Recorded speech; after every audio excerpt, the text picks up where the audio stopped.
We're here at Kachess Campground here in Okanogan-Wenatchee National Forest in Washington, and you can tell it is still a bit snowy here. Today is May 21st, 2022. The season officially opens here May 27th in 6 days. Driving through the area, I was hoping that it would be a little bit more melted at this point since the season, according to recreation.gov, starts in 6 days. Thought I could come scope out the best camping spots a week early, but alas, the snow will be an obstacle. But I think I'm gonna still try to check it out. Let's do it. I'm checking out Kachess Lake Campground and all the little subdivisions. And this campground is massive. It's got 183 campsites and a bunch of creeks running through it. Each subdivision is actually named after a creek. So this is Gale Creek, and one of the subdivisions is Gale Creek. Exploring Gale Creek, camping units 1 through 23. This is one section of the Kachess Campground's massive campground area. Also going to check out Box Canyon and Thetis, the 3 closest to the lake shore. Look at the beauty of this incredible area. I want to talk about right on the lake as far as money shot. Look at this. This is beautiful. This is my first time ever here. I've been wanting to come to Kachess Lake for a while, and this is not disappointing. Look at how incredible this is. Today is Saturday, May 21st, 2022. It's 6 days before the campground officially opens. And look at this water. Look at this lake. This is crazy. This is beautiful. I think this is going to be in my favorites list of the state of Washington for sure. This is a great campground. Oh my gosh, look at this. Loving this massive shoreline access. Oh my gosh, this is beautiful. Looks like some people have even thrown a little fire pit right here on the beach. It's about 9:30 a.m., so we're getting a little bit of a sun glisten on the lake, which I am one to appreciate. Look at this. This is making me excited to bring my kayaks here and come explore the nooks and crannies of this lake. It's not a wide lake, but it's a very long lake, so it goes on a bit. Look at the incredible beauty of Kachess Lake. We're here in Okanogan-Wenatchee National Forest of Washington. I'm here at Kachess Lake, the shoreline of Gale Creek, here at Kachess Lake Campground. This is the view from Gale Creek campground area. This is the beach for Gale Creek. I'm here in the picnic area of Kachess Campground, Gale Creek. And this is quite an epic place for a picnic. Look at this. Got fire pit and picnic table.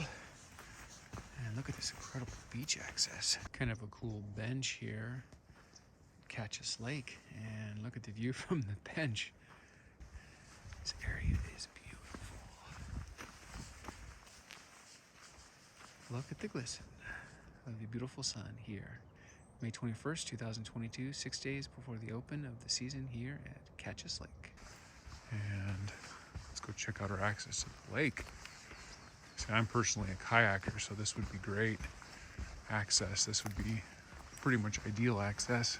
Little side estuary creek runoff into the main lake, beautiful Kachess Lake.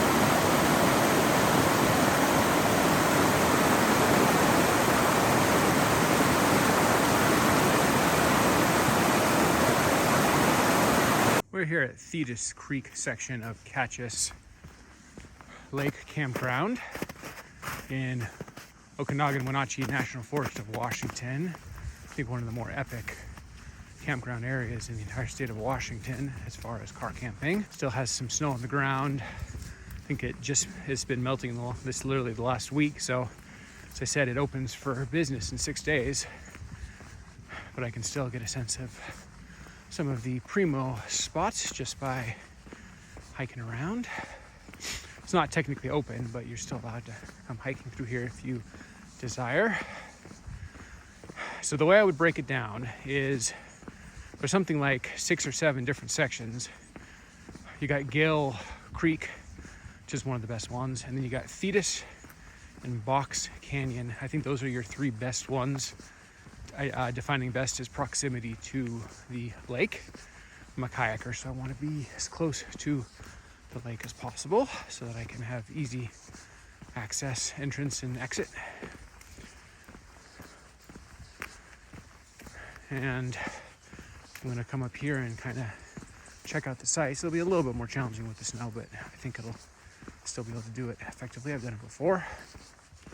So we went and did Gale Creek first, and I was pretty impressed by spot 1. There's also a couple amazing picnic day use areas right on the shoreline, right on the beach. This is one I definitely plan to book on recreation.gov. A pro tip is if you're driving through an area anyway, if there's any campgrounds in the area that you may have an interest in staying at some point in the future, carve off a little time to go check them out and kind of scope out the spots. That way, at the time you do book, maybe it's later that year, maybe it's in a couple years, you will know the best spots. So I'm gonna go take a look. These ones, for instance, perfectly serviceable spots. They got a good amount of trees. They're not right on the shoreline, so probably wouldn't be my choice. I want to give a shoreline perspective of the beautiful Kachess Lake. Continue to walk over here. I'm actually on like a little mini couple 10th shoreline access trail. This is near one of the camping sections of this area. Kachess Lake has got such a large network of camping that each subsection has actually got its own name. They're not different campgrounds, they're just differently named subsections. So I'm near Thetis, just probably 100, 200 feet behind me is a loop of several premium camping spots. None of them are right on the water, but they're well spaced and pretty high quality. And you're within a couple hundred feet of being able to come and get this view, which is pretty cool. I also checked out Gale Creek, spot 1 specifically. I thought was epic, especially if you're a kayaker, you want easy entrance and exit to the water, because you can basically walk right into the water, 100 feet from your spot. So that's pretty epic, and it's flat and easy to do. My gosh, it is beautiful. Checking out this shoreline trail, and look at how green that water is. That is crazy. That is almost an emerald green. It is so beautiful. You can see the crystal clear water. You can see the bottom. I can see the grooves in the sandbanks underneath it. Ethereal, serene, tranquil. I was driving through the area and I thought, you know what? I think I'll scope out some of the best camp spots in this area, because I do intend to come back here and camp and kayak and use this as my base camp to do some pretty epic day hikes in the area. This is a very rich area as far as hiking, so thought I'd come by and take a look. I will say I am not disappointed by the ethereal beauty of Kachess Lake. In fact, I think this might be one of the best lakes in the state of Washington as far as car camping goes. So I'm excited to come back. Look at this beautiful sky. It's beautiful. I'm here at Kachess Lake. Speak of the devil. I'm actually on a shoreline trail of the campground, Kachess Lake Campground. Speaking of the campground, there's a couple spots. I'm exploring the area, scoping it out for future camping here. I've identified Kachess Lake as a great spot because it's high quality camping, car camping, and great high quality kayaking. And frankly, location wise, a great base camp to come and do some epic day hikes in the area. I've got a list on my computer. So I got what I call my own 2 eyes doctrine. I really do prefer to kind of scope out my own favorite camping spots at a place ahead of time if I can. I happen to be going through the area and I thought I'll just stop by and check out the campground so that when I do come back here in a hiking capacity, adventuring capacity, then I will already kind of know the lay of the land and know what spot I want to stay at.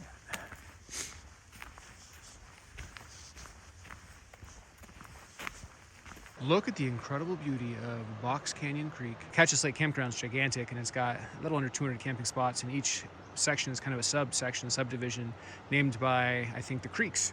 So this is the Box Canyon area, and this is Box Canyon Creek. We're here at Kachess Lake Campground here in Okanogan-Wenatchee National Forest of Washington.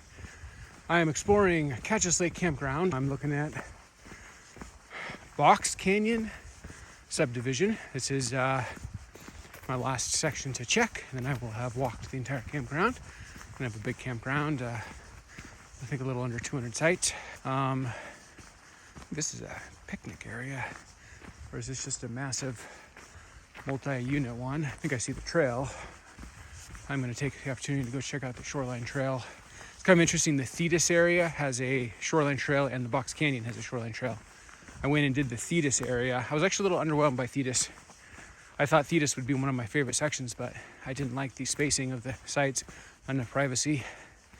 I did have a pretty cool shoreline section though, and I enjoyed that. And now coming and checking out Box Canyon. Really looking for as great of shoreline access as I can get for kayaking. I mean, these aren't terrible, but very exposed, not much privacy, and look at all that brush between you and the lake. So these are definitely suboptimal. It's all relative, right? And I'm looking for creme de la creme, so I'm being ultra picky. In some states, these could be some of the best camping spots in the whole area or whole state. We're kind of spoiled here in the Pacific Northwest. Actually, the whole western United States. Idaho, Montana, Wyoming, Colorado, California. Of course, Oregon, Washington, Pacific Northwest. We have such a plethora of high-quality camping that we can afford to be very picky in where we want to stay, but they're all beautiful in a way. I'm pretending to be a vehicle and hiking down the road, checking out the spots one by one. This one's a little bit better. I gotta say though, I don't love how exposed these are. I mean, it's pretty well spaced. You got your car parks there. It's very wide, probably big enough for an RV. Might be the RV section. A lot of these have kind of a designated RV wing. It's very exposed. I like it when it kind of meanders around a corner and you got tree on every side and you can kind of have a private little nook. Nobody knows you're around the corner type deal. Those are kind of my favorite. This one's kind of like you're out on display, so that's suboptimal. Let's see what's going on here. This is tough because I like the proximity of the water, but this is not a good water section. Like you see all this brush in the water. I wish it was like a pristine shoreline, then this would be epic, but what a shame. I don't know why they don't clear this brush area out. I know it's easy for me to say. Maybe there's ecological reasons not to do that, or it's expensive or something, but by the way, that's a pretty epic view. But yeah, this area is so messed up with all these branches, and I don't think there's a reason to think these branches are just from the annual winter fall. I assume these are here more long term. Maybe I'm wrong, but it's also, let me stop here. Look how exposed this is. You got the garbage right across from you, right on the road, so it's not good privacy lines. You do have this pretty good water access. I guess you could drag your kayak right here and kind of launch right here. Looks like there's a path. So that could work. I'll go check out over there. See, this is a pretty cool area. Like this, you could sit here. This is like a good lunch spot. Ooh, look at this. This is pretty epic. This would be great to launch a boat, except you got to drag your boat a decent distance. This would be a good boat launch spot though. I am hanging out at the campground, kind of scoping out the best spots. I was driving by, I figured why not. It's my intention to use this as a base camp, come here and car camp, do a little kayaking, and do some of the epic day hikes in the area, which there are a plethora. So I'm walking the campground. It's still a bit snowy on the ground, but nothing that isn't easily navigatable. And I'm also stopping and enjoying these beautiful shoreline views. Too bad this isn't a camping spot. And look at this. Got a little fire pit and picnic table and beautiful water access. This, however, is not a camping spot. This is a day use area. I still want to come over here and just kind of check out the digs. This is beautiful. This is Kachess Lake. And look at this. This is pretty darn epic, I gotta say. Absolutely beautiful. I'll walk over here a little bit. I think this is a non-motorized boat ramp access. And yep, right there, that is the boat ramp. I wonder if they put that log there just to kind of discourage people from trying to use it off season, or if that just happened to be there. I'm guessing they put it there. So this isn't the whole lake right here. This is just a tiny little sliver, like a tiny fraction of it. It goes on for a long ways. It's almost 200 camping spots up against it. So pretty incredible. Kachess Lake. Okay, so I'm ready to give my review of Kachess Lake Campground after walking the entire thing, almost 200 spots. So it's funny how you're going in and your, situation on the ground are oftentimes at rift. By the way, as we walk by the Box Canyon sign, there's 183 spots, so a little under 200. I went and just looked at all of them. I like to get as close to the lake as possible as a criterion for mine because I'm a kayaker. I want easy access, entrance and exit into the lake. So based on my initial research, I was thinking Thetis or Box Canyon might be the way to go. But I gotta say, a little underwhelmed by both of them. Thetis has got small, close together, poor privacy lines. It's not right on the water. Probably not very practical to drag a kayak from there to the water. In Box Canyon, it's too open. There's no privacy lines. There really isn't a site that's like a money shot that gets you like perfect lake access. Doesn't exist. The one that's closest, I did a review on, but there's so much debris in the water around it that I don't even know if you can access it with your kayak. So, a little underwhelmed by both Thetis and Box Canyon. But actually my favorite place, the one area I was most impressed by was one wasn't even on my radar, Gale Creek, spot 1. That was epic. That's definitely the spot I'm going to try to get in the future. Probably shouldn't say that because that probably, if anybody actually watches this, then that would hurt my chances of getting it if other people go for it too. But spot 1 at Gale Creek was epic because there's a huge shoreline right there. I'd say if you're interested in like a shoreline situation, Gale Creek is definitely the area you want to be in. It's the only one that has like a proper vast shoreline. And spot 1 was the closest to the shoreline. In fact, it was super close. I would absolutely camp there and drag my kayak the 100 feet or whatever it is onto the beach, directly into the water. So that was pretty perfect. It's also got pretty good privacy lines. There's a giant thick tree downed that kind of helps break it up and make it feel more private.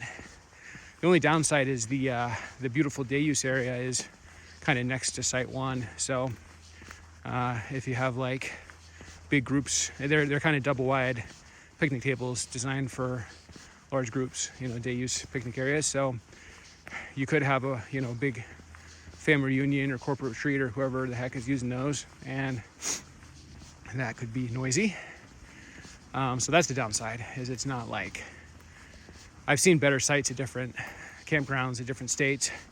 Kind of the perfect storm is when you get a site that is right on the water, so you have your own entrance and exit into the water, but has like perfect privacy lines where trees, are around you on all sides, and it's kind of like around a corner. That's kind of like your money dream scenario, like your perfect camping spot. It's pretty rare to find. There are a few of those sprinkled across the state, but they're few and far between. But that said, I'm not trying to knock Kachess Lake Campground. I'm pretty impressed overall with the feel of the area. It's quite beautiful. What I'm trying to do is identify base camp areas. Like, I like the model. I got 2 models. One model is you just go backpacking, which in case you don't care about campgrounds. But my motto on backpacking is you only go backpacking if you have to. Meaning I don't backpack areas I can reasonably day hike. Because I think backpacking is less fun, just because I don't like having to carry a heavy pack. I like the nimbleness of being able to just walk at my full speed. Because I'm fine to throw down a 15, 18, 20 mile day hike. If I can throw down a 15, 18, 20 mile day hike and avoid having to backpack it, I will always do that. Because I will have a better time not having to, carry a 30, 40, 50 pound pack up 3,000, 4,000 feet. That's not as fun. So my mantra is, if you can day hike it, day hike it. If the only way you can get to the lake or the alpine lake or whatever you're trying to go is by backpacking, then I'll backpack. But it's out of necessity, not out of choice.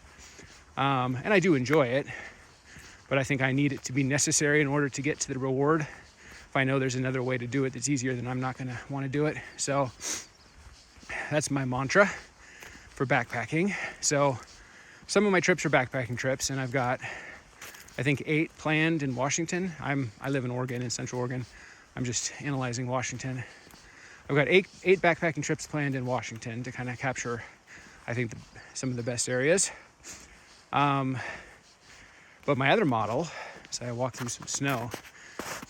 Today is May 21st, 2022. It's 6 days before this place opens. Still some snow on the ground that I've been navigating, but I was driving through the area. I thought I'd come by and do a check since I knew I was planning on coming back here. My other methodology is I like to car camp as a base camp. So you come to like an established campground, that way you don't have to haul your stuff. You can bring it in your car. You don't have to haul it on your back. And you just basically camp like normal at an established campground. And then I like to bring my kayaks, and I like to kayak the lake.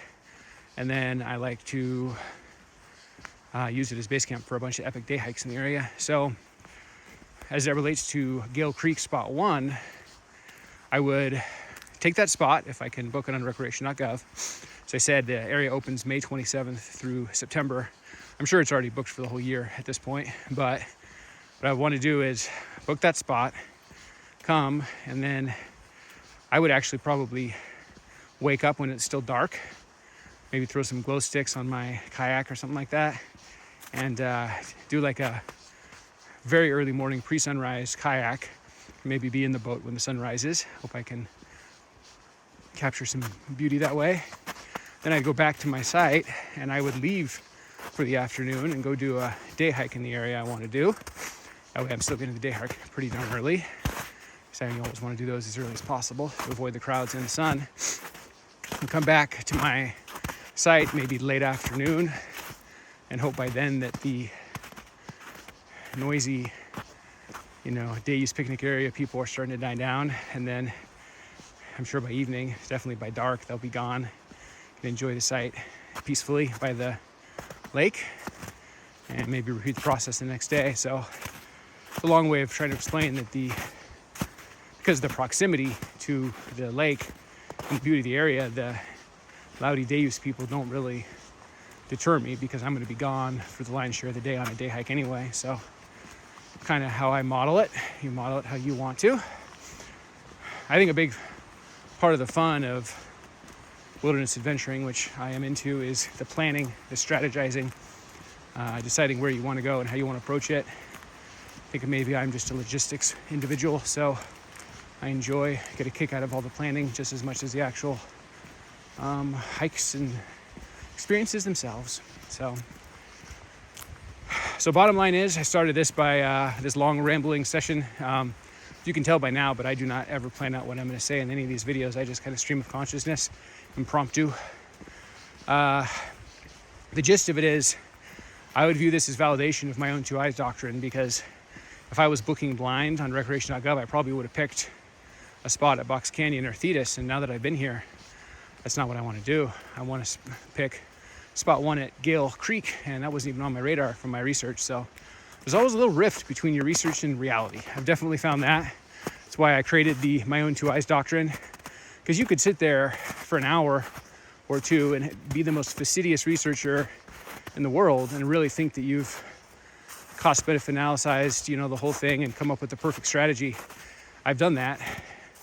And then you come out and actually see the area and you realize it's a totally different situation, boots on the ground.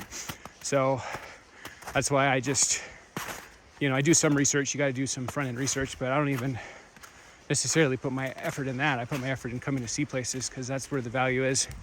So I would have booked Box Canyon or Thetis, but I'm not too blown away by either one of those. So now I know that my favorite section is spot 1 at Gale Creek. And I think Gale Creek is the prettiest side.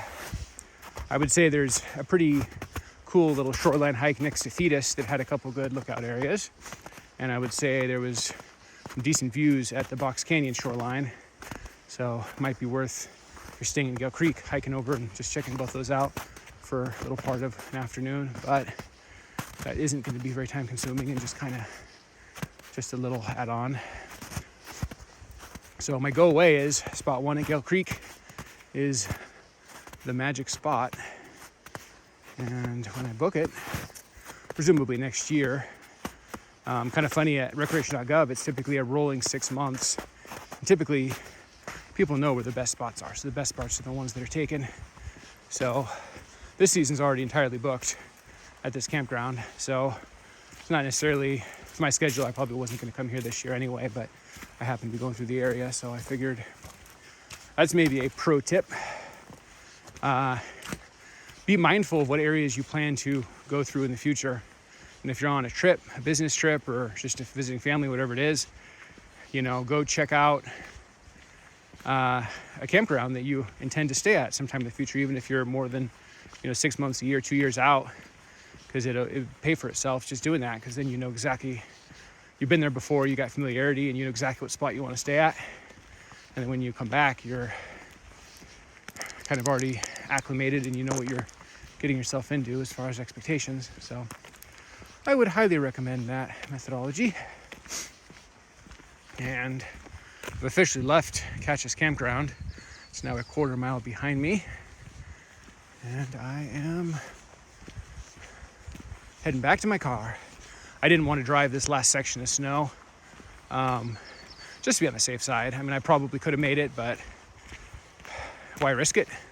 The last thing I need to do is get stuck out here in the middle of nowhere. So I just decided to park. I think I parked like 2 or 3 tenths away at the last section that didn't have these snowbanks. Decided I'd just walk the last few tenths. So I've left the campground. I got a few tenths to walk to get back to my automobile, and I will be on my way.